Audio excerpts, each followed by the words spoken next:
Some people say that the dream is a warm guiding lamp, illuminating our life toward the goal. Some people also say that dreams are also a valuable gold mine, tempting us to continue to dig. For me, dream is a slowly rising sun. It lets the person with dreams glow.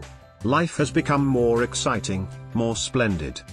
10 years ago, when China's astronaut first flew, a little girl buried her dream seed in her heart. She wanted to burst out of the atmosphere and see the mysterious world in space.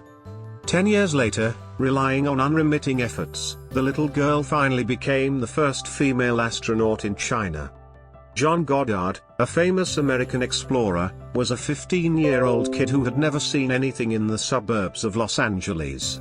He always has a warm dream, listed down the things that he wants to do in a long list.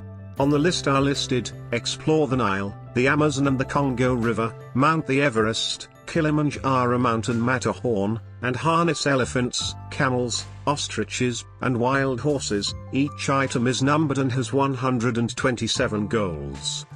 When Goddard wrote the dream solemnly on paper, he began to seize all the time to realize them. When he was 16 years old, he and his father went to Georgia's Okefenokee Everglades and Florida State to explore. It was the first time he had completed a project on his list, and he learned to dive with only a mask and not wear a diving suit, drive a tractor, and buy a horse. At the age of 20, he had been submerged in the Caribbean Sea, the Aegean Sea and the Red Sea. He also became an Air Force pilot with 33 combat flights over Europe. He traveled to 21 countries at the age of 21. At the age of 22, he found an ancient temple of Mayan culture in the depths of the jungles of Guatemala. In the same year, he became the youngest member of the Los Angeles Explorer Club ever. Then he prepared for his grand ambition, which is to explore the Nile. When Goddard was 26 years old, he and 2 other expedition partners came to the source of the Nile in the mountains of Burundi.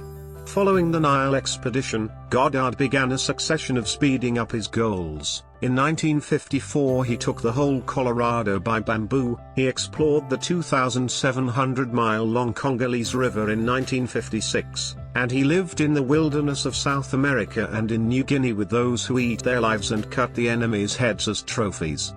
He climbed Ararat and Kilimanjaro Mount, flew twice in the supersonic jet fighter, wrote a book, and started as a full-time human scholar. He also had the idea of making films and being an orator, and in the next few years, he raised funds for his further adventures through lectures and films. At the age of 60, Goddard still looked young and handsome. He is not only a veteran of several expeditions, but he also is a filmmaker, author, and orator. Goddard has completed 106 out of the 127 goals.